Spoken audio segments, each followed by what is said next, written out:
brought back the bodies of a couple of guys who it became too much to bear and they took their own lives.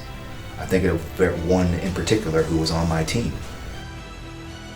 So case in point, we found out that an officer who worked for the town of Hope Mills was allowing his friend, who was not a police officer, to follow him around in town and help him pull vehicles over, right? Which is a violation of your Fourth Amendment rights, right?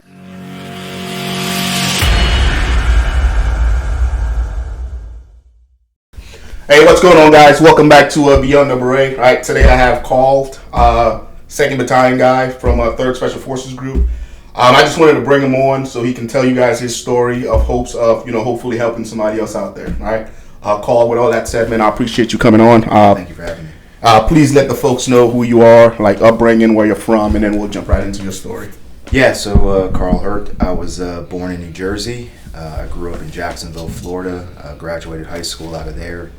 I worked for a couple of years, and then when I was 20, I saw the first person I've ever seen shot and killed standing about 6 feet from me to you, and I decided that I was going to do something different with my life other than grow up the way that I was growing.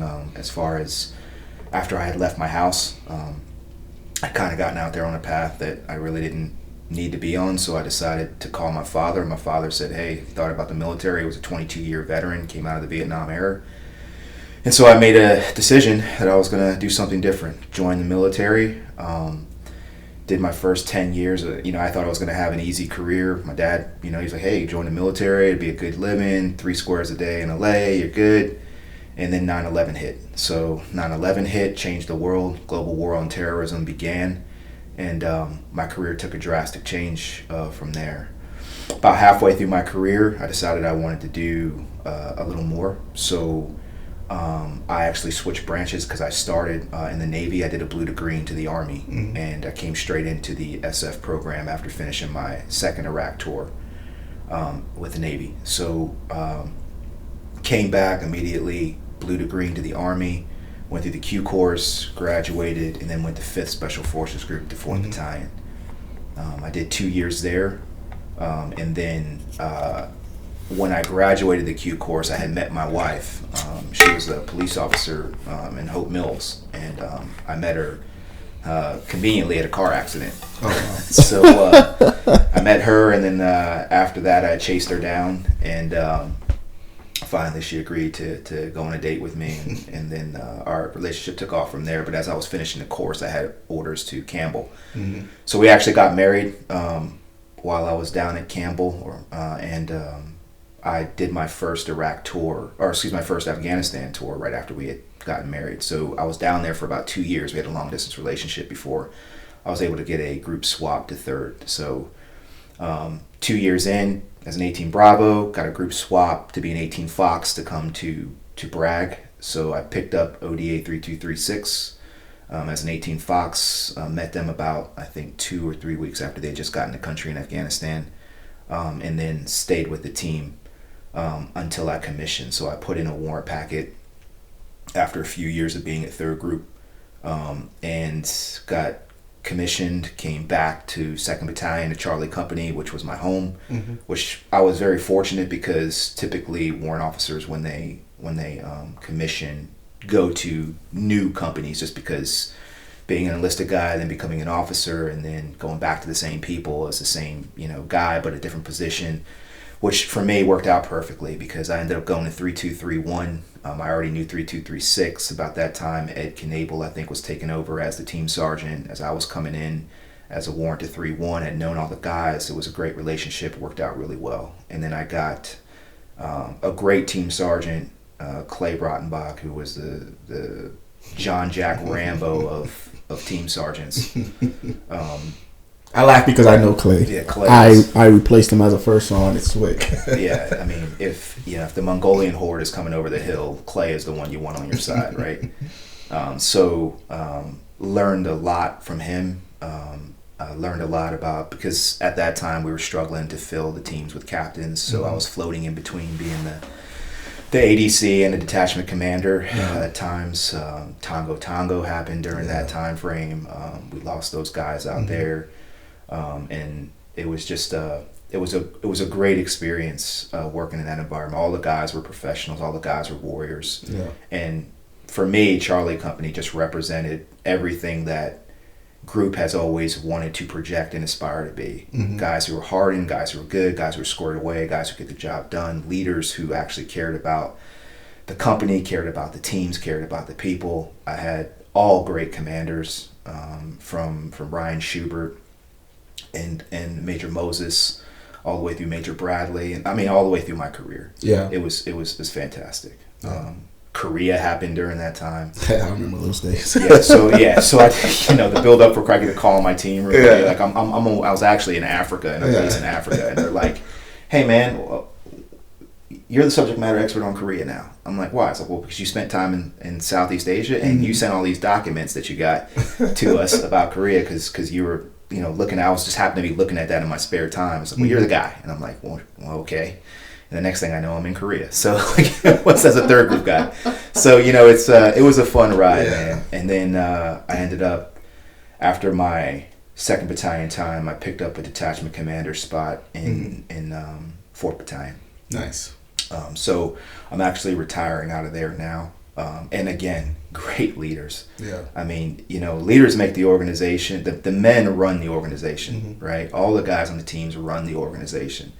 But leaders are really what empower those guys. Good leaders empower those guys to do the job. And I had great ones. I had great mentors all the way around. And 4th Battalion has become probably one of the most professional organizations I've ever seen. Like, they really try to get it right. And I enjoyed that, and I enjoyed being there.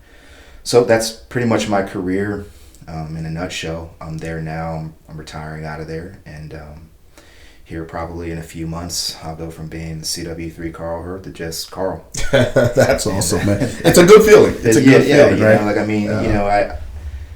I was telling you that the body takes score, keeps count over all these years, and it's been a struggle to keep and maintain. We don't drop the standards; we keep them the same. Yeah. And as your body continues to go forward, and you realize that, hey, you're reaching that point where the light is dimming on your career as it's getting bright on someone else's, then you try to find your ways to step out of the way and then pave the way for the next group of guys, be mentors, and maybe if you get a good opportunity to give back. That's what I'm hoping to be able to do when I get out, is to give back some way. Gotcha. So. Now we'll take it all the way back to the beginning and just kind of break a few of these things down. Now, you mentioned that you grew up in Jacksonville, correct? Yeah. Florida. Now, did you know you wanted to go in the military, or was it just that incident that took place that kind of opened your eyes a little bit and said, hey, like, I need to do something different, or else I'm going to end up, in this same situation as, whoever that dead guy was, you know what I mean? Yeah, my family's had a very long history of serving in the military. As a matter of fact, my grandfather was in one of the last Buffalo Soldier regiments before they decommissioned him, right? And he was actually sold. He didn't even have a birth certificate. They had to create one for him when he came in the military. So for me, when I grew up, as I left my house, I left under not so good circumstances, and then tried to go through college. I was working 2 jobs. My intent was to get my degree and to work like any other person. My father had served in the military, but because I didn't grow up with my father every year, I didn't have kind of the military, influence on me, except for when I go to see him. So it wasn't really a thing that I had considered would be part of my, my top 1 or 2 things to do coming out.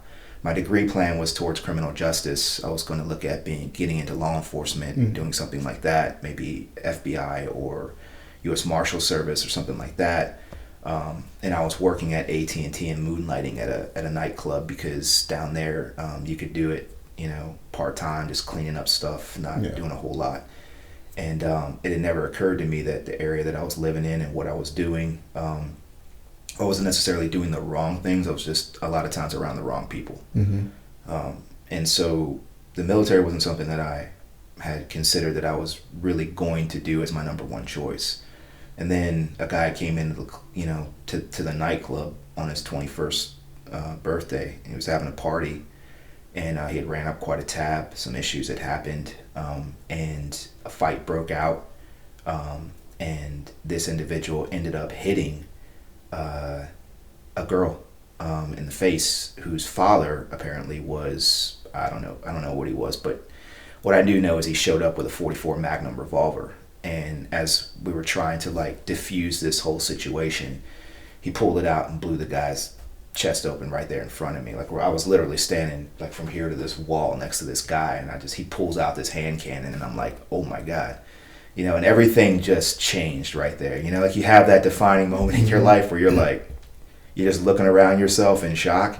You're watching a guy on the ground dying, and he died that night. And you're like, yo, oh my God, you know, like this is my life right now. And I called my father. I said, Dad, I'm going nowhere fast. I'm trying to do college. I'm sleeping in my car. I'm getting off of work in the morning, sleeping in my car before I go to class because I'm exhausted from working 2 jobs. I'm trying to make it on my own. And, I don't feel like I have a purpose. And my dad said, he basically told me, he's like, maybe you're built for something different, and maybe you're built for something more. He's like, maybe you should think about the military. And talk to me. He's like, I was in the military. Your grandfather was in the military. It's how I met your mother, and just walk me through the whole thing. I said, well, maybe that's something I would like to think about doing. And my dad was like, you're too fat. Because at that time I was overweight. Yeah. So I took a break. Yeah. And I went to my father's house for a summer, and I said, I got to get whipped into shape in order for me to do this. So I quit my jobs. I went up there to him for a while, and my dad basically said, you work to eat. And so every day I had to get up. I had to run all the way down his road to the end of the road to come back. If I wanted breakfast, I had to do push-ups and sit-ups and stuff before I had lunch, and if I wanted dinner, I had to do. So I did that for I lost 40 pounds in awesome. About 3.5 months, 4 months. And then I put in my package to come into the military. That's awesome. See, because now, did you think that, having your father around or having him to speak to swayed you? And I only ask this because there's a lot of, people that are in your situation, right? That's witnessed something like that, or that lives in these impoverished neighborhoods, and they don't make that, mature decision to go find another outlet. They just stay in it, and they keep doing the same thing over and over again. Before you know it, they're in jail or their life is over. Yeah, and that's what I was saying around me. Like, I got an internship to work at what was Media One and then became AT&T, and I was appreciative of it. But what I noticed while I was there was, here I am in college, and inside of 9 months, I was what they had considered like a level 3 on the floor in the customer care center at that time, call center, taking calls for cable matters. And but there were people who had been there and were in either that position or lower than me, who had been there for years and had just bottomed out like in that, and they were never going to go anywhere else except be on that phone and doing that job.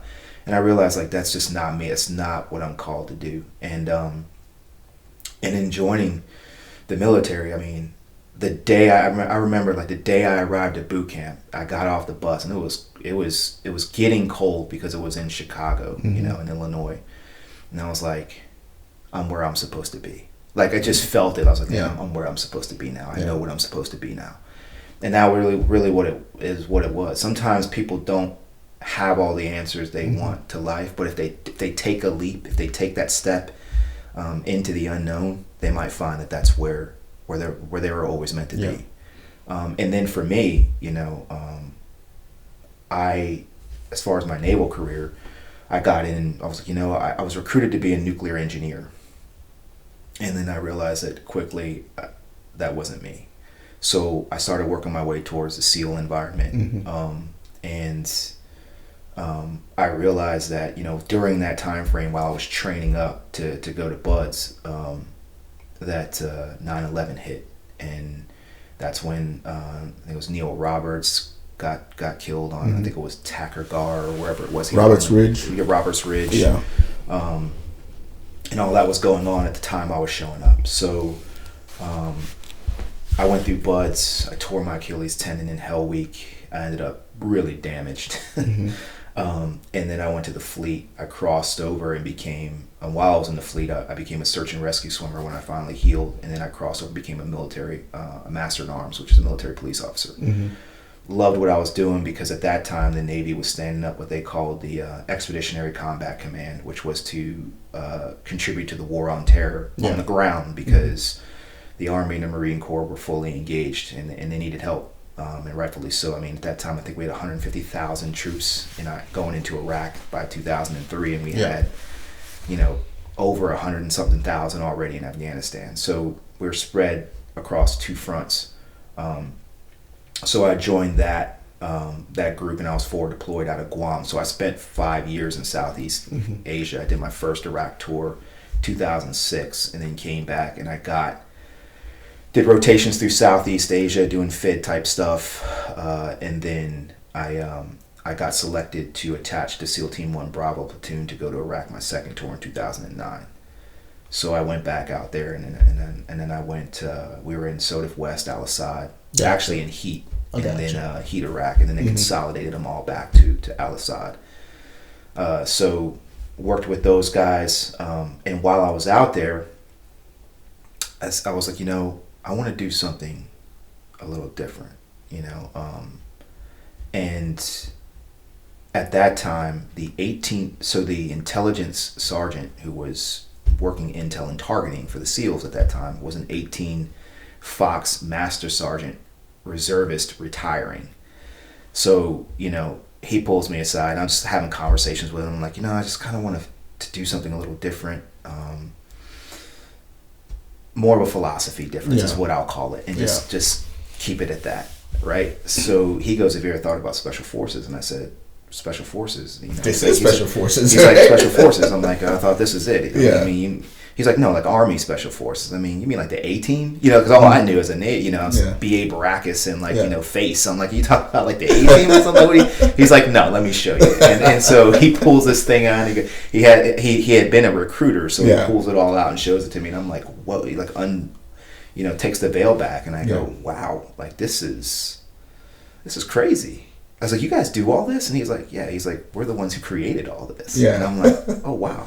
So he walks me through the whole history back from the OSS all the way to, through Vietnam and all the way to where we're at now. And I was like, that's what I want to do. Yeah. Now, before we jump into that, why'd you choose Navy versus Army? Was your dad in the Navy or what? My dad was actually in the Air Force. Yeah. So what was that decision process? Why the Navy and not the Air Force or the Army? I'll be honest with you. So the reason why I chose the Navy over the Army is because I went to the Army first. Okay. When I was going to come into the military, I actually went to the Army first. And, this is 23 years ago. Mm-hmm. The recruiter, he was unprofessional. Yes. I did not like him at all. He was not responsive. Mm-hmm. When I speak, I was a track guy in high school. I ran track, did a year in 2000, my 9th grade year at private school, tried out for football team, all that stuff, so I was an athletic guy, but I had an issue with, I think, my right knee at the time. And so for them, they were like, okay, you just need to get a note from the doctor, you need to do this. And I'm like, okay, cool. Like, I'll make an appointment, no big deal. Guy ghosts me. Suddenly it's like he's no longer interested in talking. He's like, hey man, like whatever. And I'm like, I'm going through the process. It's going to take a little bit. My physical therapist wants to take a look at it, make sure everything's good. It's going to take a few weeks. And his just non-responsiveness and general unprofessionalism, when I would call him, it just seemed to be very, for a guy who's trying to put people in the military, I was just very, I guess you could say, turned off by his presence and how he presented himself professionally. And this is a guy not having been in the military at that time, right? Yeah. Meanwhile, I go back and I walk over to the naval recruiter, and they're all standing outside. And they're like, hey, man, come on in, And they're just like, they brought me in open arms. At that time, I had my documents. They're like, we're going to get you in. We're going to do this. We're going to do that. Here's what you're going to get, blah, blah, blah. And it just was like, okay, you know what? At this time, I think I'm going to go with these guys. You didn't even make it to the Air Force one, huh? I decided, you know what? That's my ticket. Like, I'm okay with that. Now, how old were you at this point?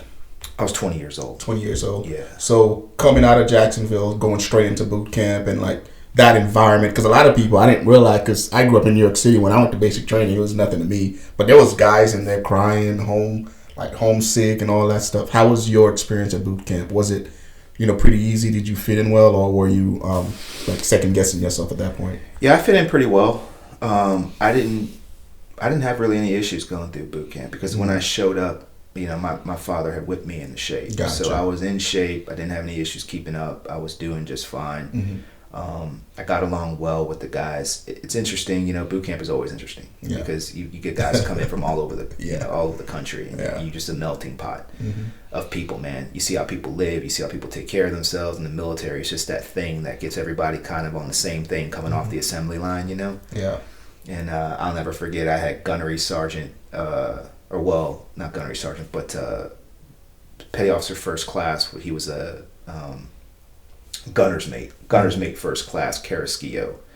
And that guy was a nightmare. I mean, that guy was purpose built. He's purpose built for two things in his career, or three things: 1, guns; 2, boot camp; and 3, SEER. Like, that's the only 3 places that guy should have ever been in his career, right?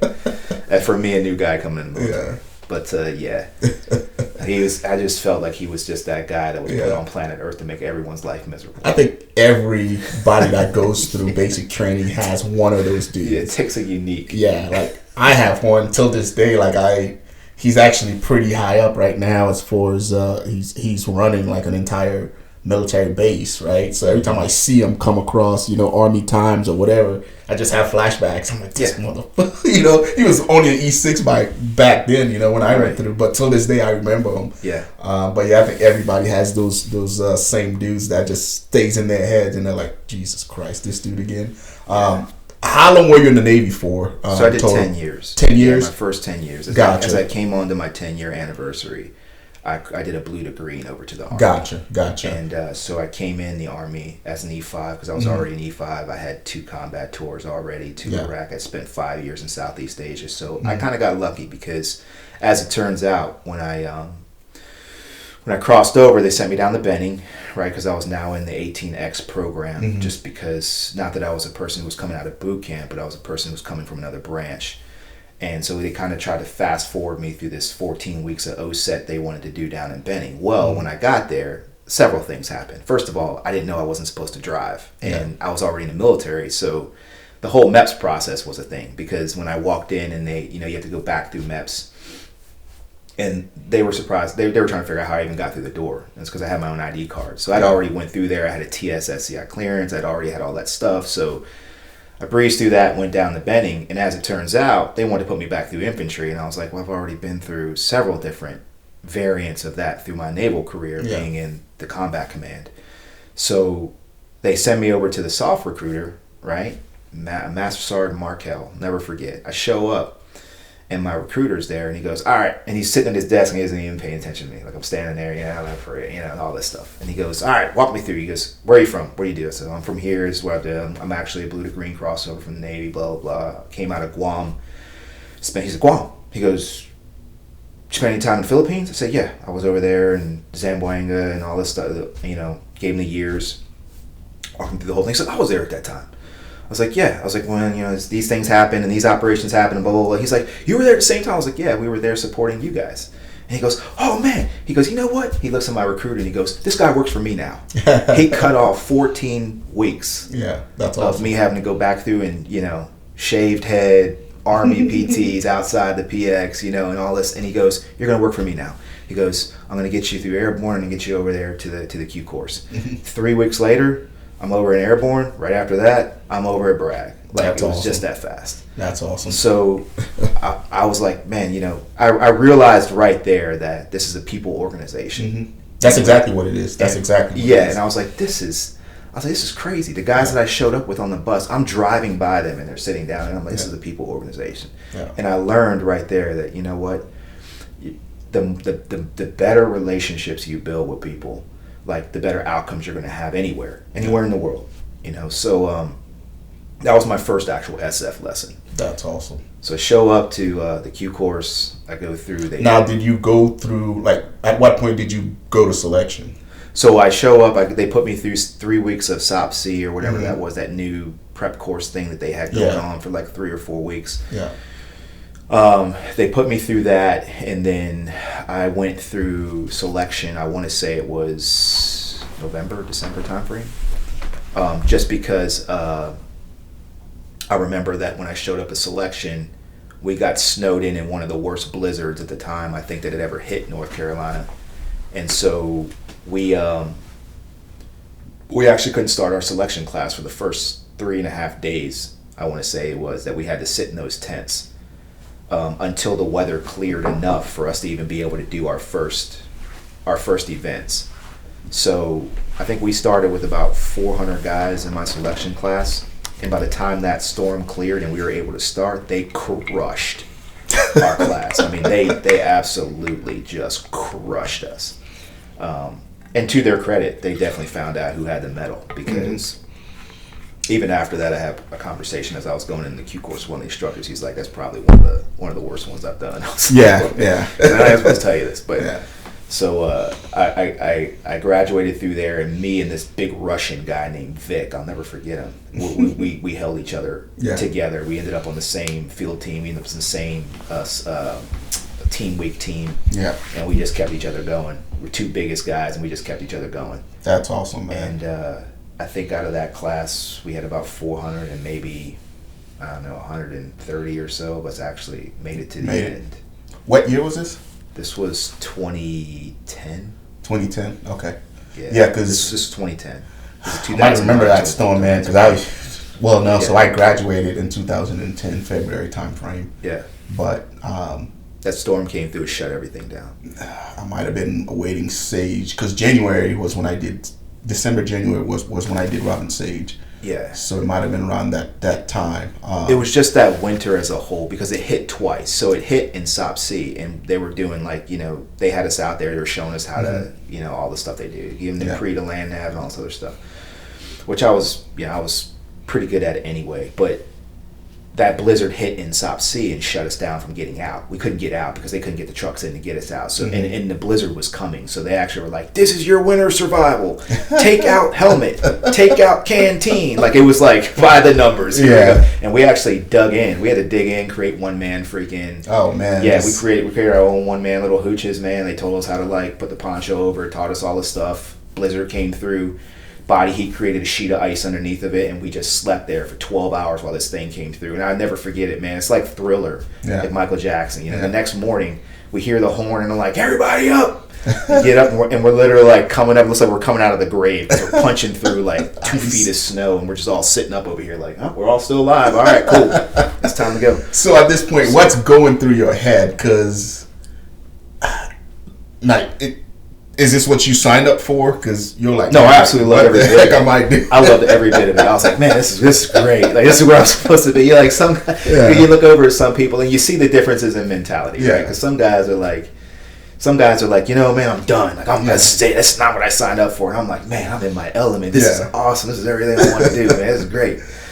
So and then I go into the Q course. The same thing happens there. We get there, show up. We did all of our stuff. We get to our tents. Blizzard comes through, and we're just waiting for this whiteboard, and it never comes. Day 1, day 2, guys are getting nervous. Like, man, what? Are they shutting our class down? What's because some of these guys come from other units, and they're worried if the class gets shut down, they got to go back, or this whole process. I'm like, I don't know, man. I just signed up with the Army, and there's no looking back for me because I got nothing to look back to at this point.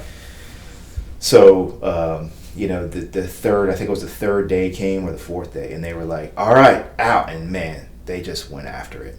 And it was, I think, 3 events a day to catch up or something like that. Guys were just getting crushed. Yeah. And by the time we got to the end, it was a great experience. Yeah. And I went to the Q course, did that whole thing. They assigned me Arabic. And then I got picked up to go to 5th group, after that. After language, everything else, years, the whole 9. Gotcha. And I think it's just, you said something that's very important. It's all perspective, right? Yeah. And your mental space, because a lot of people that I speak to, I'll tell them, hey, this job or this profession, you gotta want it, right? Because it's not for everybody. Right.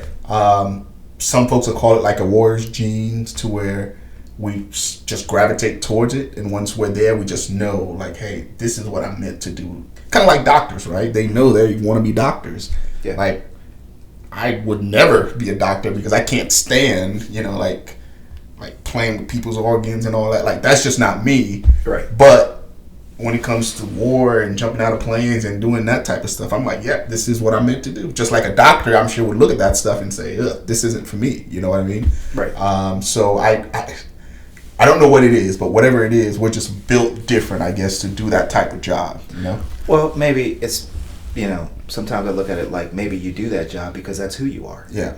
You know, and the thing about SF that a lot of people have a lot of misconceptions, because you look online and you see all the people, oh, what's the difference between SEALs and Delta and SF and all these other guys? Each organization has its own mission set. Yeah.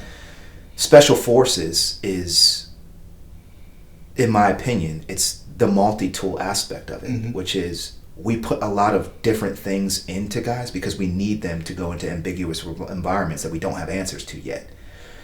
It's not a straightforward job. It's not a, hey, I'm going to put you against A equals, you know, B, or 1 + 1 = 2. It's, we have one, we don't have the answer, and we need to figure out like how you get to that answer and what it even means. Well, and sometimes, so, you know, and it takes creative minds, but it also takes people who have the athleticism, they have the mental tenacity, they have the fortitude, they have integrity, they have things where they can go out and do this job, and put all those things together, and it equals a guy that you can send out into anywhere into the world to be anything you need him to be to get the job done. Yeah.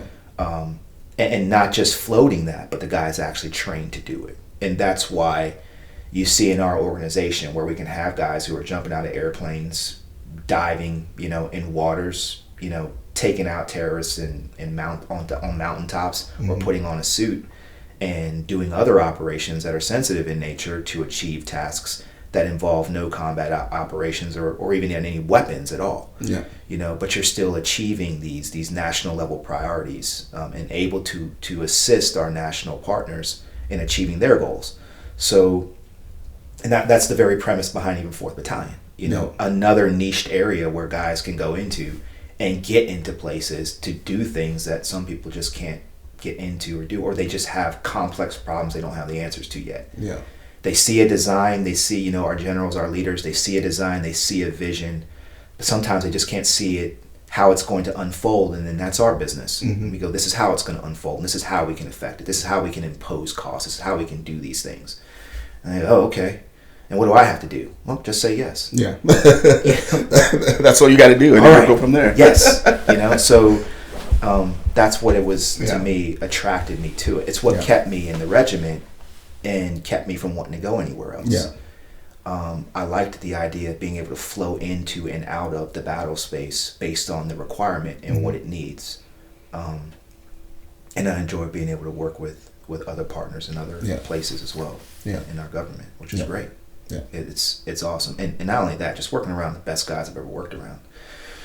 You know, later on we'll talk about my wife's situation, but the one thing I've always kept in the back of my mind going through that whole situation was the fact that it's so counter narrative to our situation. Because every guy I've ever worked with in the regiment has always been, and it doesn't matter who they are, it doesn't matter what color they are, it doesn't matter where they came from. Yeah. They were the guy.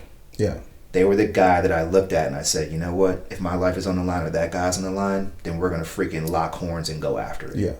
And that's a question that I get all the time being on social media, you know, being African American. Guys will reach out all the time to say, hey, like, how is it being in Special Forces? Like, we don't see a lot of, you know, black people in those regiments. Like, is there a lot of racism? Is there a lot of this and that? And I tell them, I'm like, dude, I've been in here for 15 years. And every single dude that I've worked with, they don't care about any of that. They want somebody to show up, regardless of what you look like, that's going to do their job. And when we're downrange, they're going to have my back. Yeah. Based on my experience, that's all guys care about. Right. And if you don't have those traits and you don't meet the standards, they don't care if you're white, if you're purple, if you're orange, you're out of there. You know what I mean? That's it. Yeah. And I think the most important statement you've made there is standards. Yeah. What we do is predicated upon standards. When you let the standard shift, the organization fails. Yeah. When you compromise the standard, the organization fails. You water down the intent of the organization, right? When I came through, it was very clear to me why there weren't that many black folks in SF, because they couldn't swim. Yeah. When I got off the bus and they took us over to that little pool to do the combat swimmer test, I was a search and rescue swimmer when I showed up. So I knew how to swim. I'd already been to BUDS, and you know those guys know how to swim. Yeah. So I knew how to swim very well. Yeah. I show up and I'm watching it. You know, there was probably 20 or 30 black guys that had shown up, and the whole rest of the class, maybe 40, but the whole rest of the class was all white guys. Yeah. And it was white guy, coming out the right side of the pool, going sitting, going over there waiting. Black guy over on the wall. White guy, right? Black guy over on the wall. Yeah. Right? And so somewhere we had learned, I at least learned that, oh, well, I see that there's a pattern here. There's a lot of guys who show up out of potentially urban areas of a country who have never actually learned how to swim, like other than being in like, you know, a community pool or being at the beach, hadn't learned how to swim. So I go up and I show up, and the instructor, by the time I got to him, the guy's like, all right, man. He's like, he just looks at me. He's like, man, I would love to get one through today. He's like, he's like, you know what you got to do, right? Like, I'm like, yeah, I got it. So he puts me in the water. He's like, you know, you can't touch the sides. Where I was like, nah, I got it. He's like, all right, go. I took off, left him, and came back. Yeah. Combat side stroke, just underwater recovery stroke, all the way down and back. Yeah. And he's like, come here. I'm like, well, yes. He goes, where'd you learn how to swim like that? 10 years in the Navy. He's like, you see all those guys sitting on that wall? I said, yeah. He goes, they have until the end of language to learn how to swim. He's like, I need you to teach them how to swim. So while I was going through the Q course, I was actually getting up in the morning and taking guys to the pool and teaching them how to swim. Yeah. And about 4 out of the 20 guys actually ever even showed up to do it. And out of those 4, only 2 passed the swim test. And one's a very good buddy of mine now. And he went to combat diver school. Yeah. See, I don't know, because again, man, like I struggle with this. Yeah. Because especially on the channel, like I get those type of comments and I don't know how to tackle it, right? Because like my house here, like as soon as I had a chance, I built a pool because I'm like, my kids will not grow up with that stigma, with that stereotype, right? And it's almost depressing because we, within the community, being outside of the military, we wear it as a badge of honor almost, like. Right. Like you'll hear them say, "Oh, I don't know how to swim," and I'm like, "Dude, you're 30-something years old." Right. Well, if your kids fall in a fucking lake, like you got to stand there and watch them drown. So I'm like, you rather go do stuff that doesn't matter instead of learn this life-saving skills, right? And that's a topic that I just don't know how to tackle or fix. You know what I mean? Well, that's a topic. I mean, that's one example of a topic, which really just creates a lack of knowledge. Yeah. I mean, like when we all started out in the organization, we didn't know what TCCC was. We didn't. I mean, well, some of us may have because we'd already had prior tours or something like that from the Army. But I mean, you know, like we didn't know like SOFAC. You know, like how to be a a life-saving trauma guy, or you know, we didn't know all the ins and outs of every domestic and foreign weapon. We didn't know, you know, in Exodus, God told Moses, my people are destroyed for a lack of knowledge. It really comes down to a lack of knowledge. And a lot of times people don't realize they need a certain thing until they're standing there having to use it and they don't have it. Yeah. So one of the things has just been education. I think the organization's done a good job of educating people about what they need now when they come to these types of programs without giving up all the trade secrets, so they still have something to be surprised about when they show up. Yeah. And that's just really, and then the other piece of it is too, you know, you're not just testing a guy on what he has when he shows up, you're testing a guy also on what he's willing to do to get there. Because this whole thing, you know, people talk about, well, you know, you go through this course, it's 2 years of your life and it's all this and it's all that. Well, you got to go to school for what, 7 years to be a doctor? Yeah. You got to go to school for what, 5, 6, 7 years to be a lawyer? I mean, yeah, you got to go through this because sometimes it's not just about, you know, sometimes it's about just to see if you'll do it. Yeah. Well, you go through that grind to get there, because if you're willing to learn what you need, we didn't know everything that we needed to know when we went in Afghanistan. We didn't have all the answers when we showed up there. We had to learn their cultures. We had to learn who they were. We had to learn how things operated on the ground. We had to learn what tribe was what. We had to learn why this guy wanted to kill this guy over a goat. We had to learn, you know, like you had to learn these environments. And so in the same way, that's kind of a testing bed to say, well, guess what? You showed up. You don't know the skill. You have 6 months to learn it. How bad do you want it? Yep. And then we separate the wheat from the chaff. Because SF was never about picking the best guys. It's about picking the right ones. The right guy, yeah. You know, so, and the right guy isn't always the one who can run an 11-minute 2-miler, or I agree, carry yeah. 100 pounds, I an agree. hour down the road, Yeah. 12 miles. Yeah. Because that guy sometimes may not have learned how to deal with failure or deal with a complex situation he's not used to, because he's always used to winning. Well, what happens when you don't? What happens when you're in it? You have to choose the best of two crappy situations, right? That's what SF has always been here to find. Yeah. So I say that to circle back to the fact that all the guys that I've worked with in the regiment have always been the best. Yeah. They've been the smartest, and I've never had any issues other than trying to keep up with what I considered men to be greater than myself Yeah. in that organization. Yeah. That's an awesome way to put it, man. So leading up to that point, you're in 5th group doing all this awesome stuff. Would you have changed anything different leading up to that point in your career, as far as the Navy, the Army, SF, selection, the Q course? And if no, what advice would you have for, I guess, your younger self, right, as far as stuff you would have done differently if, there's a young Carl out there watching this and he's going through a similar situation? For me, looking back over my career, I really honestly have to say that, everybody, I think it's Mike Tyson that says everybody has a plan until they get punched in the face. Yep. Right? Sometimes people have plans about what they want things to be, and then life shows them what their true purpose is. Mm-hmm. So for me, I was fortunate because I found my purpose, which I really enjoyed both sides of my career. I had a rare opportunity to see 2 different branches of service, to deploy in two very different types of arenas based off of that, to see the entire world, to make change and be a part of change. So I wouldn't have changed anything in my career. And I view it as my career has consistently trended it upwards all the way to the end, because I've continually ran into more professionals, better guys, smarter guys. And so I would just look back on a person and say, hey, look, don't sell yourself short on dreams and goals just because you can't see them yet. Sometimes your purpose, sometimes people, not all of us are going to be a Tiger Woods who we put a golf club in our hands at 3 years old and then we become, the greatest, golfer in history. That was a father looking into a son and saying, this is what I'm going to purpose build him to do. And I think Tiger Woods' dad was actually a Green Beret, if I'm not mistaken. Yeah, right? he was. Yeah. Michael Jordan found his purpose in college, but it wasn't an easy road for him. No.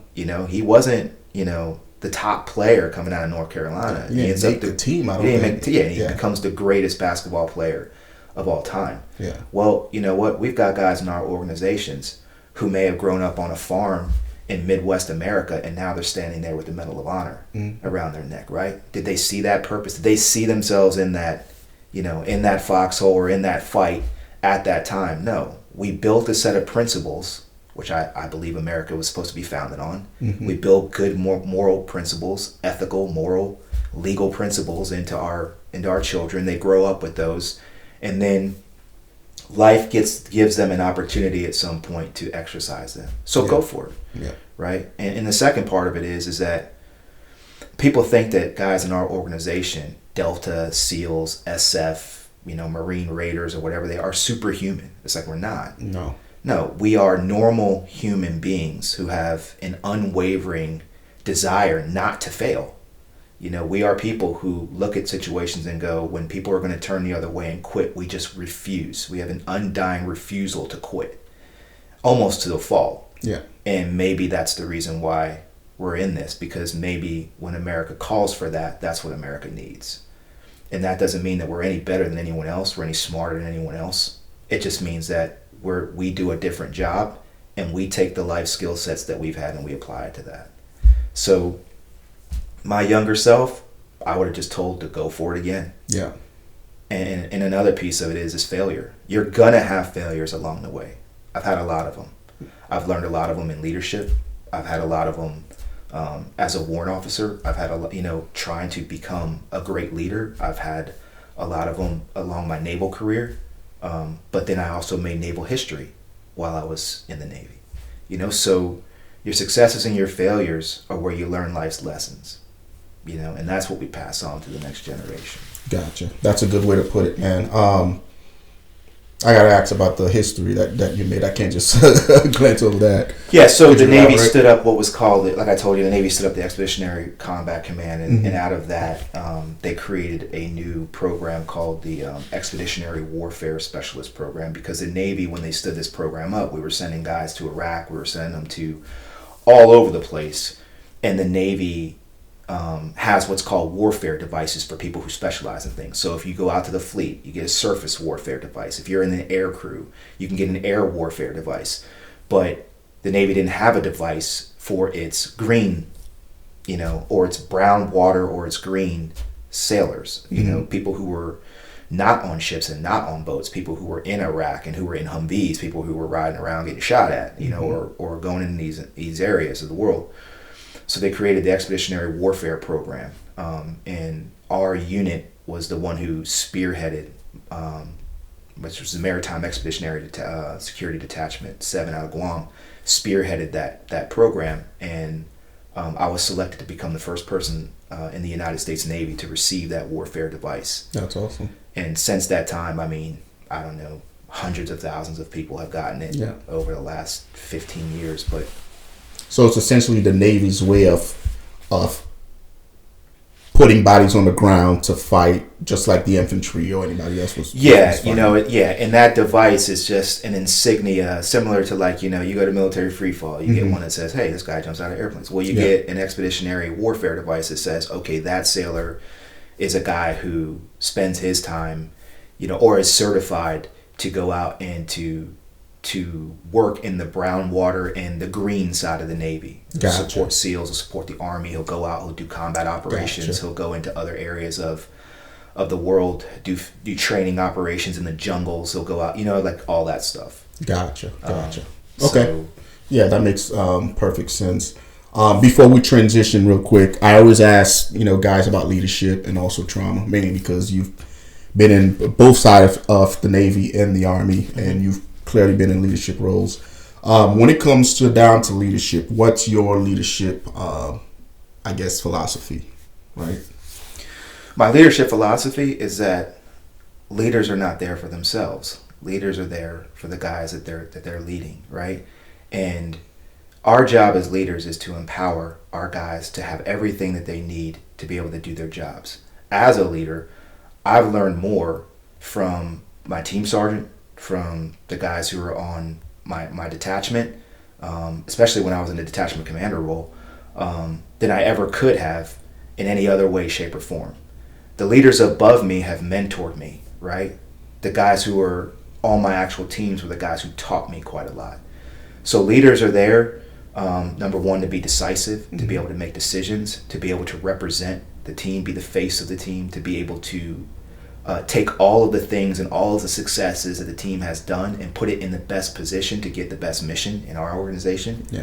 But as a single leader, our job is to make sure that every guy has everything that they need to be able to do their job, that we're supporting them to make sure that they can be the best that they can be, because that is the mission, right? The mission is being able to take the best of what we have and to be able to put ourselves in the best position to be able to achieve the best outcome. And so our job as leaders is to make sure that we're doing that for our guys. Yeah, that's an awesome when we fail to do that is when we start to see toxic leadership environments. When we start thinking more about ourselves than we do about the guys that we are there to support, then we start seeing issues like in our organization. So we always have to be, and here's another thing, accountability, right? The purpose of a command climate survey is not another piece of paperwork just to make people miserable. The reason is to get a realistic check on, am I doing the right thing? Mm-hmm. Am I doing the right thing by people? And if I'm not, I need to have a hard thing. That makes SF great is being willing to have a hard conversation and being willing as a leader to go, oh, I'm messing that up pretty bad. I need to fix this quickly. And then being able to sit with your guys and say, hey, look, I saw what everyone had to say. Here's all the things. I'm not going to focus on all those things that you said, great, because if we're doing that, then we're going to keep on doing it. But these 3 things here that you guys have mentioned that we need to work on, like, that's where I'm going to put my energy. So now I'm going to pull all my team sergeants in the room and go, hey, what do we got to do to fix this so that our guys are, so that we're right and we're improving, right? That's the hallmark of a leader, is always willing to improve and always willing to try to do better for the guys and for the unit. Right? Yeah, gotcha. Yeah, that's a good way to put it, man, because I'm always curious as far as how guys take that on, because the between the recruitment crisis that's currently going on, and from some of the big Army guys that I'm speaking to, even within our regiment, there seems to be something's missing to where guys are leaving the military by the boatload. So I was just curious about how you led whenever you had your team, so on and so forth, right? I'll tell you this, and I can say this because we're on this. 3236, I believe, when I was on that team, I had, fantastic captains, great team sergeants. When I went to 3-1, that foundation of learning from my captain and learning from my team sergeant, I took forward with me when I became a warrant. And so when I came to 3231, 3231 was recovering at that time. It had a few issues that had to be sorted out, and we had some guys who were disgruntled about a few things, and we turned that entire team. Clay came on board to that team as a team sergeant, and him and I, and then when we got our first captain, he came on board. Great, fantastic captain, and we had what I consider to be pretty much the perfect triad, and we catapulted that team into the number one team in the company. And it wasn't because we did anything other than recognizing the fact that we saw we had a hard conversation about what we had to do to put this team in the best position, where the failures lay, and how we had to turn that around to the command to get this team on top. And we put a training program together, and Brock, he was like, Brock told me, like, we were sitting there, I'm there, and I'm almost 40-year-old guy at this point, and he is too. And he's like, I'm going to put this team through hell to get them ready. And I'm like, okay. And when I started building out the long-range training program, it looked like we were in a constant state of war, because everything we're at the range, we're shooting, we're running, we're working. And I sat in there with Major Schubert, and I'll never forget, he made a statement. He said something, and I'm like, no one's big time in this. Like, you're not big time in me or my team. Like, no one's going to outwork us. Like, that's just not going to happen. And it catapulted our team into the top seed. That's awesome. So leadership can turn things around and turn it into the best organization and shore up all those issues if we're willing to have the hard conversations about how we got there in the beginning, and we're willing to make the changes that are necessary that are going to change that outcome. Gotcha. I think that's happening across the entire force. Some of that might be social in nature. We're having problems having people who can even come in and meet the basic physical standards. So it's not just a leadership issue on our side or an organizational issue. Even sometimes it's just the fact that we just can't find the right guys. Yeah. And we're not going to change our standards either. I agree. So there's that aspect of it too. Gotcha. When you work in organizations that are in the top 1% of the military, we're always hypercritical of ourselves. Yeah. So there's always something we can do better. And guys are always going to be like, well, we can do this. Well, we can do that. Well, we should be doing this. It's like, let's take a step back and realize that we're in the top 1%. So the nitpicky stuff we're doing is just make our little top 1% better. But to the rest of the thing, like, we're miles ahead over here. So let's recognize that. Yeah. But in doing so and not changing our standards, we realize that, hey man, like, we're having problems finding guys now who will get up off the old PS5 and run a few miles so we can put a rucksack on them and get them through our training. Society has to change. So there's some issues over there too. I agree 100%, man. Hopefully it'll get better, because I don't want you and I have to come out of retirement to fight the next war, right? That's going to suck. I'll talk to my wife about that, but Now we've both been around for a while now. You with 5th, 3rd, and then of course the Navy. I'm sure you've seen your share of trauma. We deal with it every day with guys committing suicide and all of that stuff. How have you been able to cope with trauma, and what advice would you have for any of our brothers in arms watching this that are reluctant to get help as it relates to what they've seen over the 20 plus years that we've been in combat? So like I told you, one of my psychologists that I was seeing as I've been going through this problem, because I had to get help. Yeah. And this is where we get into a real conversation, because this stuff left unchecked gets destructive. Yeah. There were some years where I was coming back from Afghanistan and I was pretty destructive in even my own house, meaning like, I was at my wife's throat, and I just was angry all the time and irritable, and I'm hyperactive, so I'm up in the middle of the night, I'm running around, just any squeak and I'm at it. The effects of doing what we do, we finally got into a point where we can start to identify like what some of that is and get help for it. And it's the same thing with anyone else, right? You go through, I was an 18 Bravo when I started, right? If I didn't understand like how to put this pin in this, the 1911 was the bane of my existence, because the backstrap of that gun is just a pain to get together. And I can't tell you how many times I had to ask for help to get that thing right, to make it through like light side, to get on with the Q course, right? You got to be willing to humble yourself to ask for help. We're willing to do it for district commanders in Afghanistan. We're willing to do it for tribal leaders. We're willing to do it for people we don't even know. But then a lot of times we're not willing to do it for ourselves. And I tell people all the time that I talk to about these types of things, because it's a very small circle of people I actually talk to about these types of things. I tell them, like, you got to think about the long-term thing, right? Your life is going to potentially be 75, 80 years old if you're healthy, right? You live about 20 of them in the military, maybe 30. But that 30 years or that 20 years will impact the other 50 or 40 years you may be alive after you get out of the military. So something that's maybe 25 to 30% of your life can impact the other 60 you have left percent, right?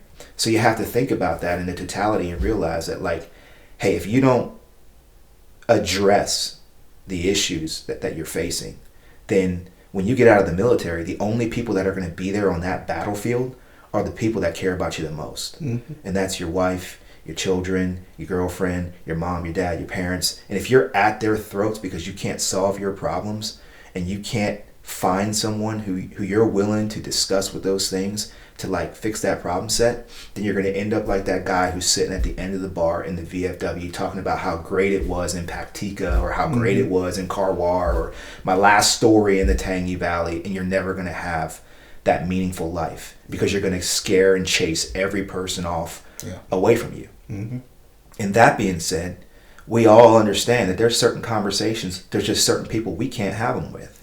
They'll never understand. And to be honest with you, you don't want to scare the crap out of your 6-year-old daughter with a story about blowing some guy's head off in the middle of, a firefight.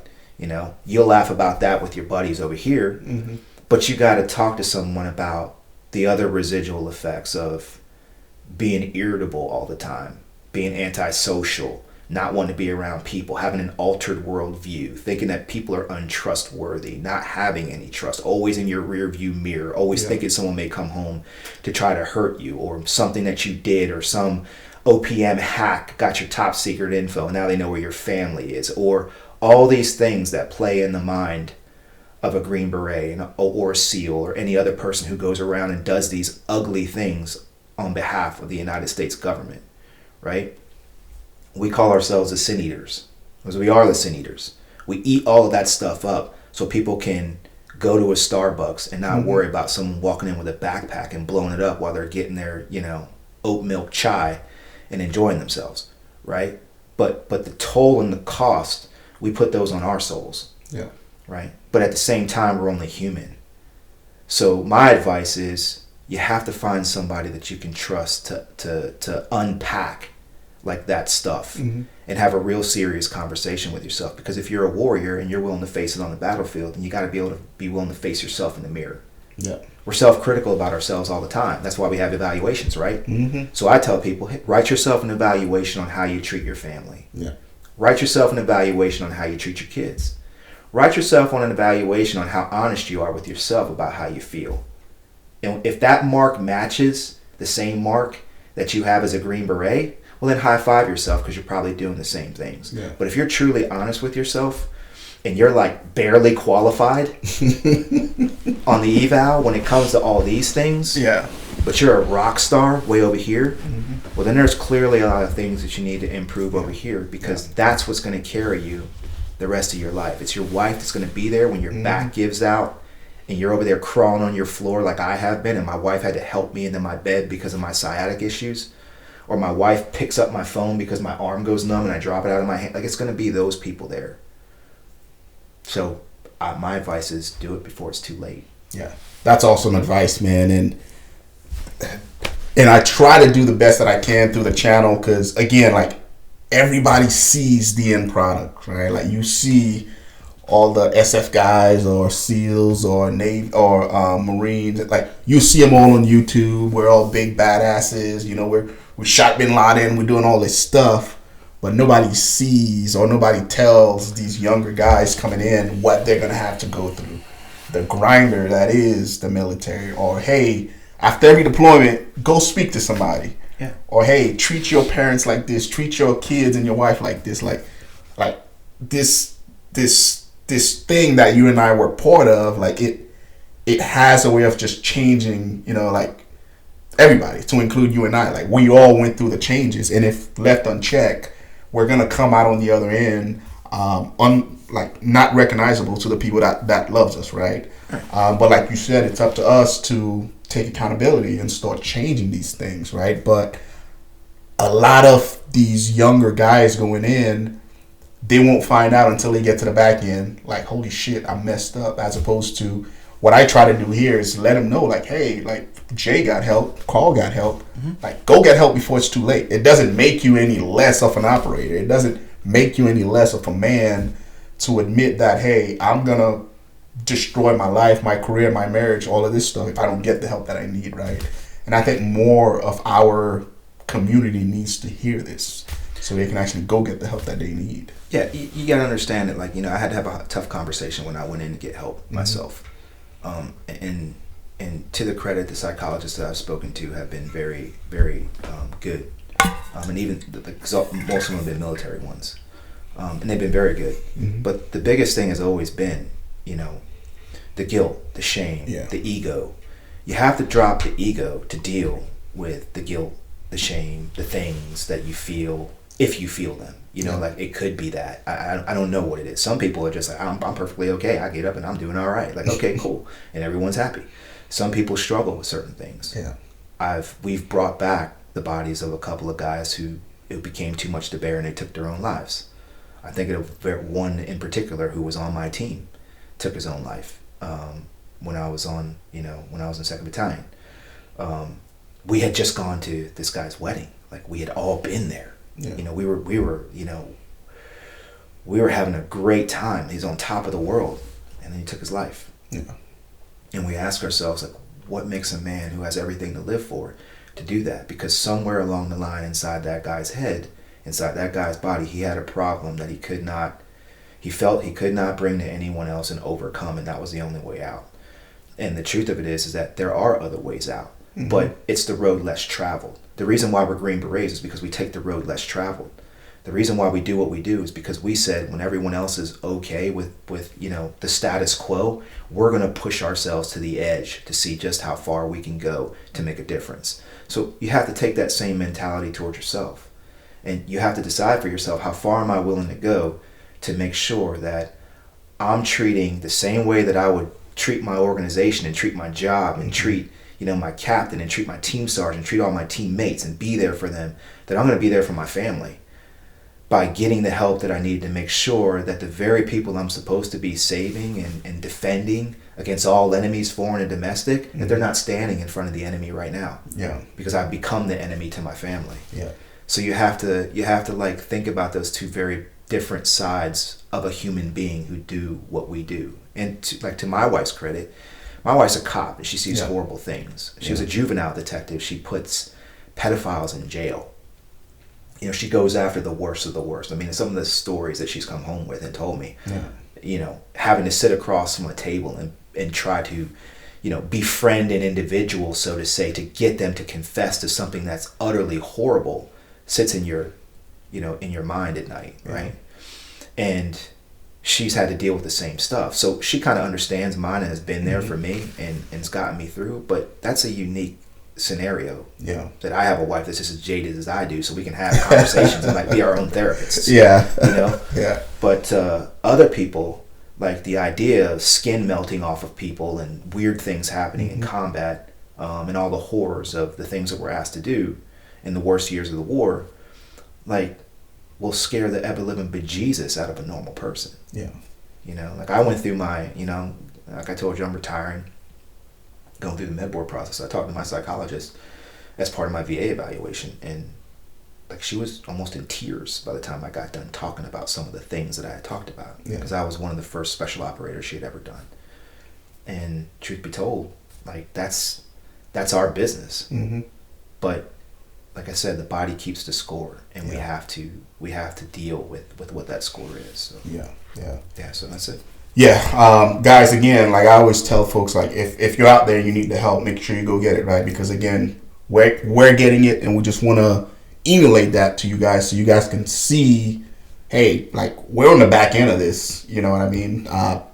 I did 20 years total. You did 23. Yeah. 23, and if we're like getting help, then you don't have a reason why you shouldn't, right? Like no one's gonna see you as any less of a man. If anything, it makes you stronger, right? That you're willing to go travel that path that is less travel, right? Just like you did when you went to selection and also the Q course. So if you need the help, make sure you go get it. While on the topic of a family call, so I invited you to come out because you are going through some stuff with your family that I don't think anybody should be going through, right? Especially when we spent 20 years fighting to give Americans the freedom that they do have, right? As far as making sure that they're safe, making sure that no harm comes their way. But if you don't mind, just go into what you and your family is going through, and what you have going on, and how we can help in any ways that we can. Yeah, right. So for the last 3 years, my wife and I, I've kind of kept it from the regiment just because, I kind of separate my work and my personal life. But for the last 3 years, my wife and I have been going through a legal battle with the town of Hope Mills and the Hope Mills Police Department. So first off, my wife was a former highway patrol officer in North Carolina. So she was one of, I think, 38 or so females to ever be in that organization because, again, standards, right? They keep it the same for men and women. So not many women make it into that program. So it's pretty crazy thing that she was able to do it. Well, she left that and came to Hope Mills to become a police officer there after starting a family. She aged out of the highway patrol when she wanted to come back. So she went into local law enforcement, became a police officer, and then became a detective. And throughout her career as a detective, she started noticing that there was a lot of disparate treatment going on, specifically towards women, but then women and minorities who were in this police department. And this takes us down the road of having another tough conversation that people sometimes don't want to have. Again, I've been in a very professional organization. I've worked around all Caucasian, white guys, and people of all different colors and facets, and I've never had any of these issues. So for me to have to address one with my family was a hard thing for me to have to deal with. But I saw it firsthand. And in taking an objective view as an 18 Fox would, the evidence has spoken for itself, which is that they were marginalizing their women and their minorities and discriminating against them and creating glass ceilings for promotion. So whenever these people would get to the point where they could promote, they would suddenly come up with problems and issues with their performance. They would attack their careers and then knock them back down. And if they complained about it, then they would destroy their careers and get rid of them. Case in point, right? And Hope Mills has been around since, I don't know, the 1800s, right? Up until my wife's lawsuit, they had never had a female ever, or a minority, promoted within that police department above the rank of sergeant. So above the rank of E5, right? A mid-grade position. And you're telling me that in 150 years, you haven't found a qualified female, right? Or minority who could rise in the ranks and promote. They had one female there who was there for 30 plus years and couldn't promote above that rank, right? Wow. But they skipped the deputy chief of police who was there. He was a sergeant. They skipped him 3 pay grades and 1 promotion and made him the deputy chief of police. So we started seeing this kind of stuff happening around there, right? And my wife had filed a couple of grievances because they had come after her on a couple of things and also had been discriminating against her with her promotion. Like, for instance, they made her wait for a year to get it. I mean, in 2020, things came to a head. In 2020, we were operating under the theory that they were trying to get rid of my wife's boss, who was an African American. He was the sergeant, and replace him with a guy who wasn't an African American. And that individual screwed up, got himself in trouble. And then suddenly, from the top down, comes an audit into my wife's case files. And suddenly, she's written up. Because if this guy's moved out of the way and can't promote because he's on probation, then and they get rid of this boss, then by default, my wife would have to become the acting sergeant because she was the next senior person. Suddenly, there's problems in her case files. She fired back with a grievance, and then they completely attacked like her career. This deputy chief is coming in every day, going after her case files. She goes into a grievance hearing, which is a protected status event according to Title VII of the Civil Rights Act of 1964. She goes in, she comes out on probation. The next week, they do 2 separate IA investigations behind her back without letting her know. And then a week later, they suspend her. We go through the suspension, comes out the other end, and 2 months later, she's terminated, right? So we filed a lawsuit against the town, citing race and gender discrimination. The town hired a private investigative agency to come in that was supposed to be fair and impartial.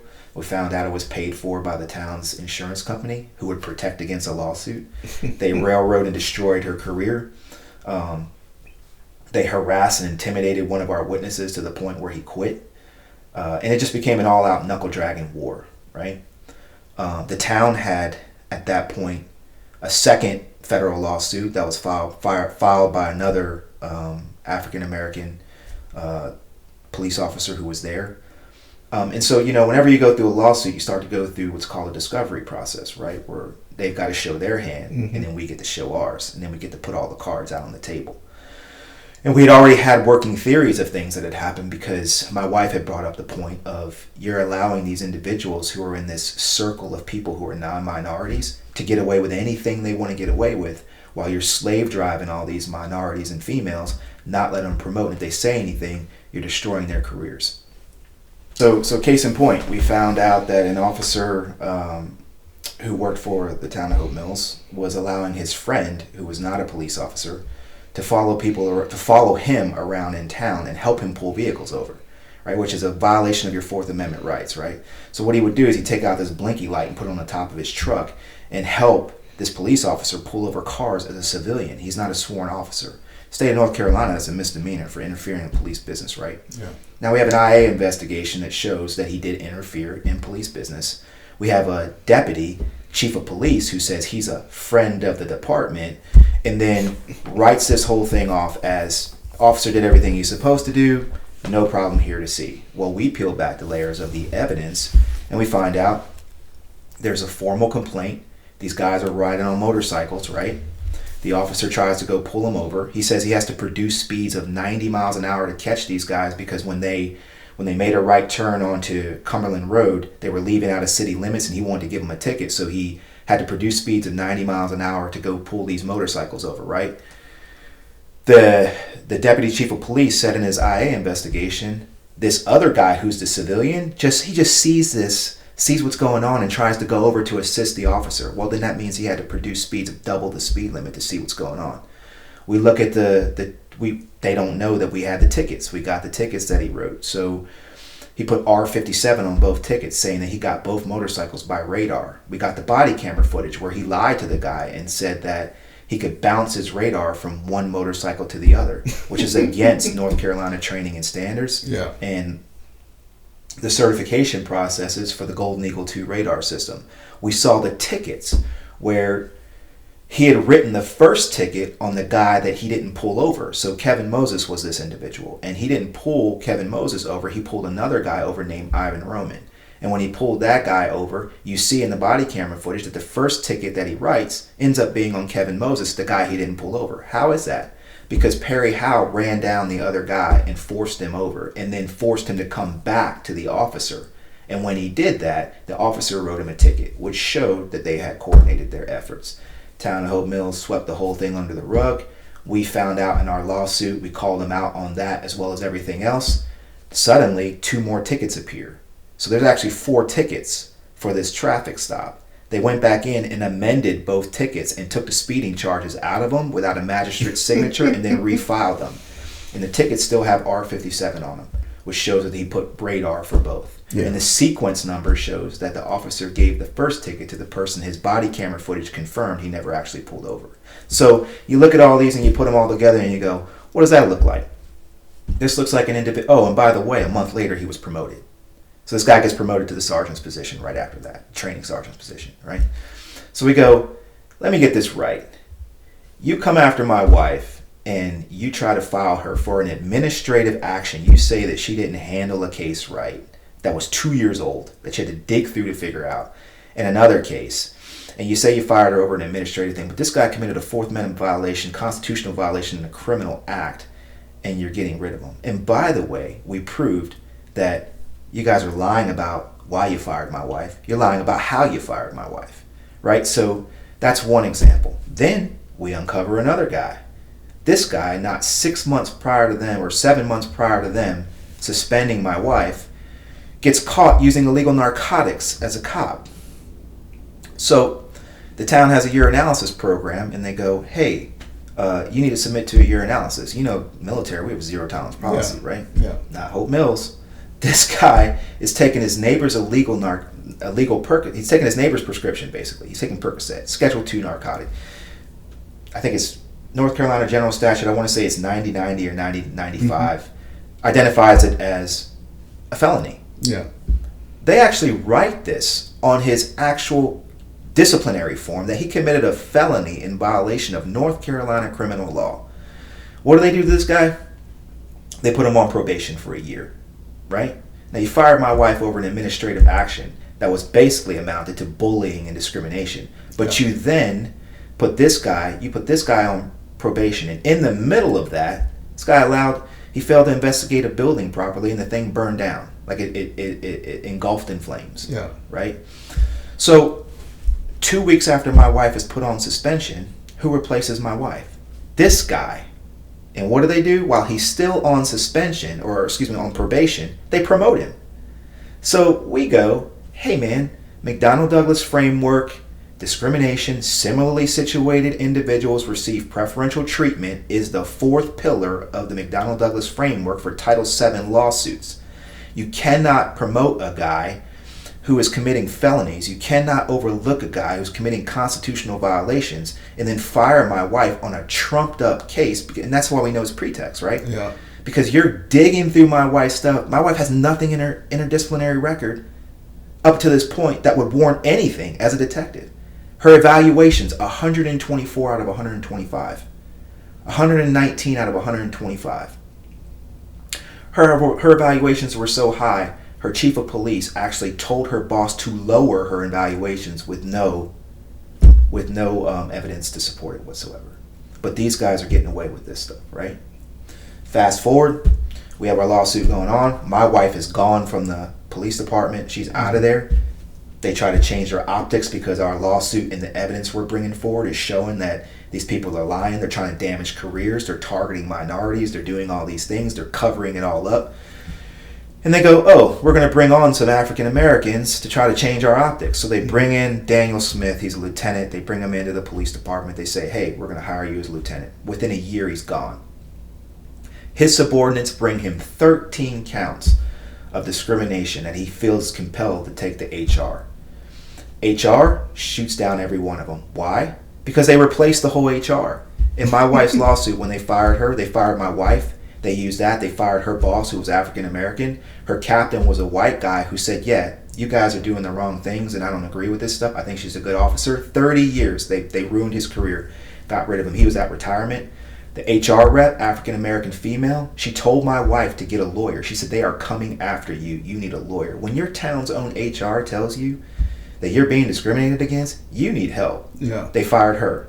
They fired her subordinate. They took the HR rep behind a church in Hope Mills and interrogated her like it was Deliverance. And then they fired her.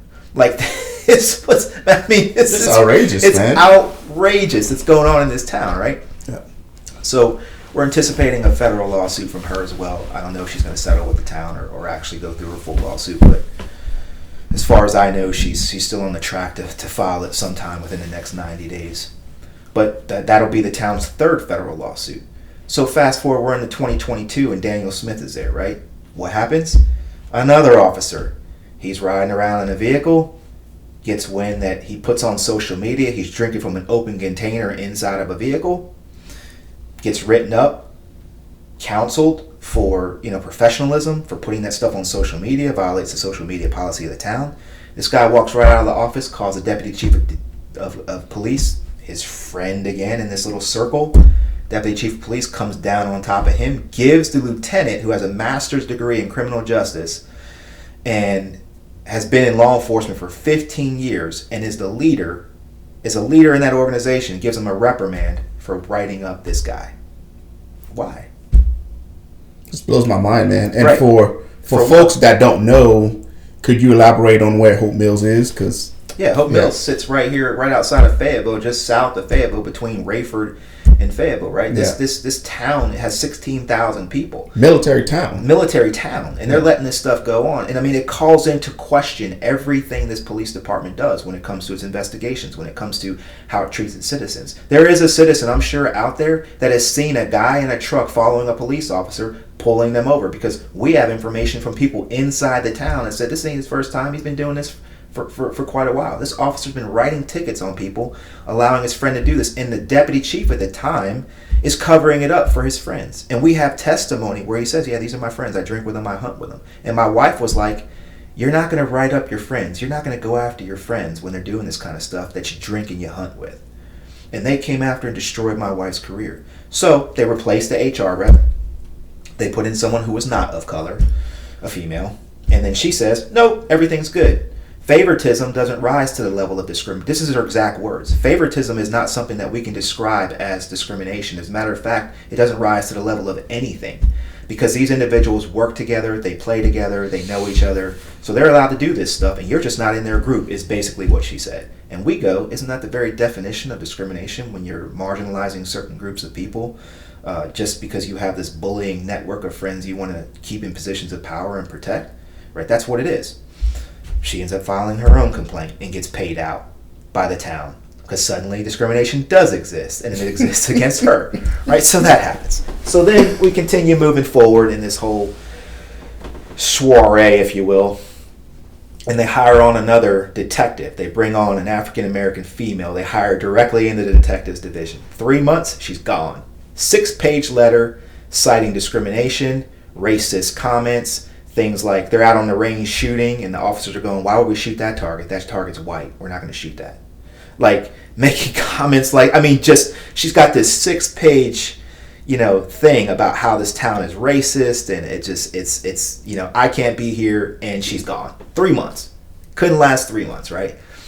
We go all the way forward. We pass Daniel. They pay out his EEOC complaint for, I think, somewhere in the range of about $10,000. Why? Because they needed to focus on our case. So they paid off all these people. They got them all out of the way. They got all these cases settled because they wanted to focus on ours, because we have more evidence, I think, than any case has ever had for one of these. And that brings us into the judicial system, because we brought it before the district court, and we brought it before a district court judge. And what does she do? She knocks the whole thing down at summary judgment, says, yeah, that guy doing drugs, that's okay, because we know he knows, he admitted he had back pain, and so we're gonna say that that's okay. These other guys with their performance records that read like rap sheets, like, that's all right. They don't make good comparators. The deputy chief believed that everything he was doing at the time was right, so we don't see any issues of material fact. And we go, any other case that's gone to trial has had a fraction of what we have, and they have gone to trial and people have won. Yeah. We have direct and circumstantial evidence that they deliberately targeted my wife. They deliberately targeted minorities. They deliberately targeted females. We have one recording of a female here who had a gun to her head as a cop and was going to kill herself because of the way that she was treated at that police department, with her own service pistol, right? We presented all this evidence to the court. They covered it up. They sealed it. Why? Because they don't want this getting out. And it highlights the fact that personal biases, political affiliations, whatever it is is driving people to not want to have the hard conversations that we have in SF, where we go, let's sit down at the table and sort this out. If there's furniture moving, then furniture moves. If we got to knuckle down and get into a knuckle drag and fight over this, then we're going to do it. But when we come out the other end, we're going to have a good solution to fix the problem. These people paying tons of money, covering it up. That town has spent $300,000 fighting us in this case. Why? Because they're scared. They are scared. Yeah, they should be, man. They want that GoFundMe page I have down, because when people read it, they go, there's no way this is happening. And then I go, you don't believe me? Well, last week, they replaced, so to get rid of we found during our lawsuit, they started getting rid of all the leadership. So they wiped out pretty much everyone that we accused in our case of committing these types of activities. They're all gone. And the town couldn't fire them because that's bad imagery, right? So they retired them. They resigned them. 2 of them went out on FMLA. They're getting medical benefits from the citizens of the town of Hope Mills for the rest of their lives for doing illegal, immoral, unethical activities, and they're going to get paid for it, right? And so, and also, by the way, the police department is asking for a raise at the same time. So it's like, we're getting rid of these individuals and the town's going to have to pay for it. And my issue is, there's a lot of good officers. Yeah. They have horrible leadership. There are a lot of great officers, and those great officers by all means, should get raises, should get the best afforded to them, because we ask these guys to put their lives on the line every single day. But you have a small group of people in either toxic leadership positions or creating these types of things inside these police departments. And it's not just Hope Mills. You see it with Gina Hawkins, Fayetteville. You see it out in Apex. They had to do a whole study. You see it out in Bladen County on recording. Like, some of these departments have these issues, and towns are spending thousands, hundreds of thousands of dollars of their citizens' taxpayer dollars to keep this stuff under wraps. Just last week, Tuesday, the new major of the Hope Mills Police Department overdosed in the bathroom of the Hope Mills Police Department using drugs, as we have learned, that came out of the evidence locker. The State Bureau of Investigation is investigating Hope Mills for a complete compromise, potentially, of all of the evidence in the evidence locker. Wow. What was the statement that was given from Hope Mills? Well, we think it could have been a suicide. Well, I was a military police officer and investigator for years, right? My wife is a police officer. Everyone we know are police officers. And everyone who's found out about this goes, yeah, if I was going to kill myself and really want to do it, there's other ways. I'd take a pistol and probably put it to my head and make it quick if I really want to kill myself. But you're telling me, and you're trying to convince me, that you want to kill yourself, but in doing so, you're going to screw over the one guy who gave you the number 2, who brought you in to be the number 2 in the police department, steal evidence out of the evidence locker and compromise every investigation in the city, and then go on a freaking cocaine or heroin parade of taking this stuff to the point where you die. Or you just try to take it out of the evidence locker. Thought you'd get a quick hit. It was probably laced with fentanyl. You ended up going under, damn near dying, excuse my French, but almost dying. And then the Hope Mills Fire Department happens to be next door, was able to rush in and Narcan you and bring you back to life and then take you to the hospital. But we're going to cover it up with a story of suicide. Like, you know what? In our environment, we've seen enough suicides to know when people are serious about suicide.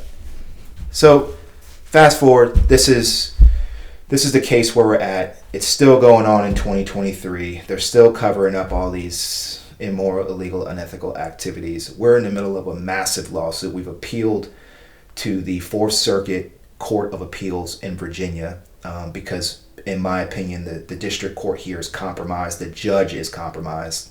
I mean, everyone that I've talked to in every legal environment has said that Judge Louise Flanagan represents the worst decision that they've ever seen. This decision that she made, given the evidence. And I think that the reason why they sealed it is because they're terrified of what will come out in a courtroom if we bring it in. Yeah. That town will get eviscerated. It'll get blown up. And it'll probably get shut down. And rightfully so, man. Because again, when you're in a military town full of soldiers with kids and wives, like, we literally, the last 20 years have been, risking it all for this country. Mm-hmm. You know what I mean? Knowing that, hey, while we're deployed, our family's going to be safe, because law enforcement is doing their job. And like you mentioned, there's good cops everywhere, right? Right. But we all know how leadership can easily corrupt pot, right? I've seen it happen firsthand where Team Sergeant is, doing dirt, captain starts doing dirt, and before you know, all the dudes are doing dirt because they think that's normal, right? So that can easily corrupt all the good guys, you know what I mean? But to not have trust in that system, you know what I mean, when we hear the type of shit that they're doing, because as a citizen, I'm not going to think twice if somebody's behind me. Like, I'm going to pull over, not knowing that it's somebody's friend. Man, I'm telling you. That blows my mind. Dude, mountains of evidence. I mean, we have a guy who left, they retired this guy, he left over 300 cases that he had not worked of. And now we're talking like juvenile cases, sexual assault cases. Yeah. My wife became a detective in 2017. She was working a rape case from 2008 because of this guy.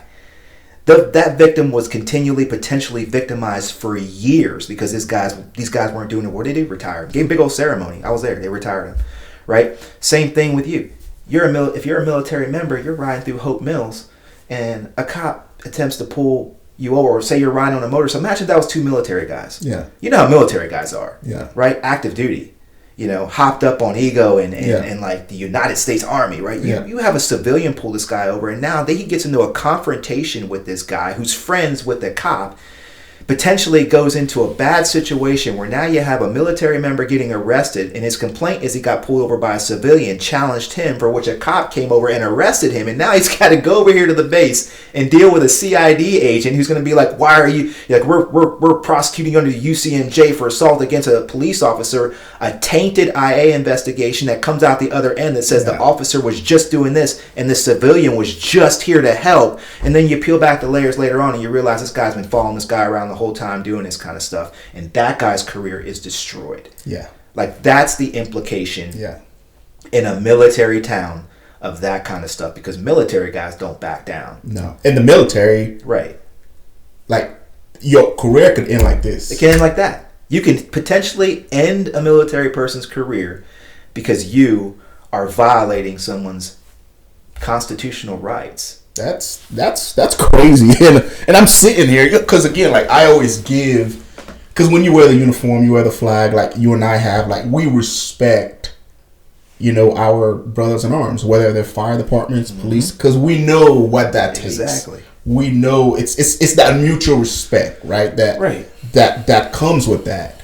But when you find out that people are all abusing that power and that authority, it's no different than, soldiers being downrange and abusing the fact that they're soldiers to, hurt the locals, right? It's the same concept. Like, we don't stand for that, you know what I mean? And hear it taking place 15 minutes from here, you know what I mean, where I live, where my kids go to school in jiu-jitsu, blows my mind, man, because now, like, it's forever going to be in my head, like, oh, I'm getting pulled over in Spring Lake, like, what's going to, or in not Spring Lake, but Hope Mills, like, what's going on now, you know what I mean?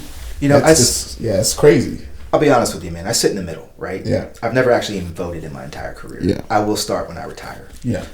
But I believe our nation has somewhat become so far right and so far left that we can't have a conversation in the center that goes a spade looks like a spade. Yeah. I want to be very clear. I support our police. Same here. 100%. My wife's a cop. I absolutely support her. I volunteered my time to the town of Hope Mills. I trained them on their ranges. Yeah. Their training sergeant was a former group guy. Yeah. And so he's like, hey, man, you mind coming out, providing some RSO, do some RSO stuff. So I come out, teach them some new tactics, show them some stuff, keep them alive, show them what's out there on the streets. Mm-hmm. Same thing, a little bit of CQC here and there, show them some stuff.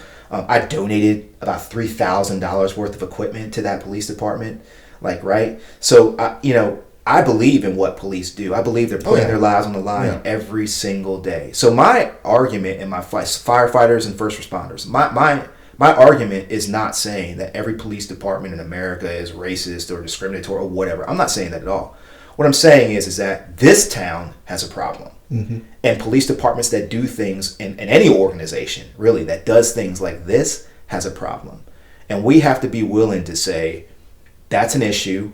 We need to go back to the drawing board, shut it down, deal with it, correct it, so it does not represent a fabric of America that America should no longer represent. Yeah. Like, that's it. Like, it's that simple.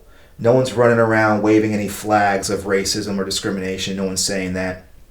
What I'm saying is that this town discriminates, and towns who do what they're doing.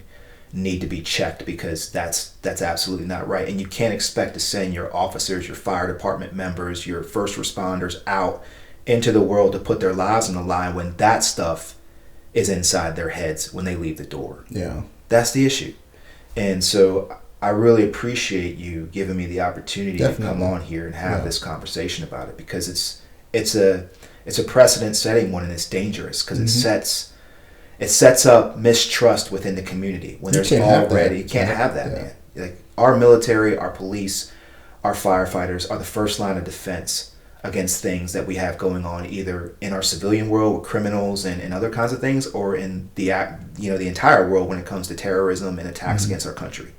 If our people, if our nations lose faith in our first responders, and our faith in our policing systems, and faith in the system of justice, then we're setting ourselves onto a very dangerous path. Yeah. And so this case just represents like that, essentially. And to be fair, I'd like to say this on the record, we have evidence for every single comment that has been made about this situation. So some people, he's just floating this, he's not being accurate, he's not saying this. Oh, no, we have the actual documents, recordings, evidence of all of it. And it's one of those things that shows you, how things develop when people think that they're above the law. Yeah. Because even though you have evidence, they still won't, make it right. They keep fucking doing the same shit. They keep suppressing, and you're like, hey, I have the evidence, but they are confident enough in the system of how broken it is to let it go to the freaking district court, because they know, hey, it's not gonna make it anywhere over there. Like, we own that too. I mean, it really is what it is. I mean, the judge. Literally, the judge. As an 18 Fox, as an intelligence guy, we look at this and we go, okay, I understand that when we're building a target packet, or we're going up against a guy, it has to be tight. It's evidence based. Yeah, we are making the case. And so when someone makes a case like this, and you look at that and go, nah, I'm not going to do any of that. This is a public case. It's a federal public case. Why would you seal it? Yeah. Because you don't want anyone reading what that looks like. Because someone's going to look at that and go, that is completely one-sided. You discounted everything. She discounted. She never even mentioned that the HR director told my wife. The reason why we got a lawyer was because the HR director told my wife she needed one. Yeah. That right there presents issues of material fact. We go through discovery, and our lawyers say, are you reading this? I'm like, yeah, they actually wrote he committed a felony on the document. Like, they actually put he committed a felony. I'm like, yeah, he's a cop. Yeah, and they kept him on. Right, he kept him on. Yeah, that's wild, man. But yeah, folks, like I said, I'm going to attach a fundraiser to this episode, right? Because like Carl mentioned, they are fighting this, and he does have a GoFundMe account, and they are raising money to go towards defending his wife. And again, as a fellow Green Beret, I'm sure all the other Green Berets watching this will all be on your corner, because I don't think anybody watching this stands for that. You know what I mean? So by all means, guys, go fucking support. Carl, where can people find you if they want to reach out, if they want to help in any way, shape, or form? Where can they find you? Yeah, too easy. You can look me up. I'm on LinkedIn. You can look me up. I'm on, what is it? I've recently gotten onto Twitter, or X is what it's called. I was never a social media guy, so now I'm on it. My wife's Facebook, we share it. So Antoinette Carl Hurt on Facebook, you can find us there. Okay. So yeah, or you can just give me a call. If you reach out to me on LinkedIn, I'll send you my phone number. Most of the guys in the regiment already have it anyway. You know me. But if you don't, you want to reach out, just send me a note on LinkedIn. My email is teamhurt@gmail.com. Just send me an email, and we'll link up. Yeah, too easy, guys. And again, if you have any questions, if you want to reach out to Carl and you're not able to get a hold of him, you can reach out to me directly, and I'll connect you guys if he wants to speak to you guys, right? But yes, guys, Carl, I appreciate you coming on, man. Again, guys, hopefully you guys got something from this episode. If you have any comments, let me know in the comment section below, guys. Until next time, take care of yourself.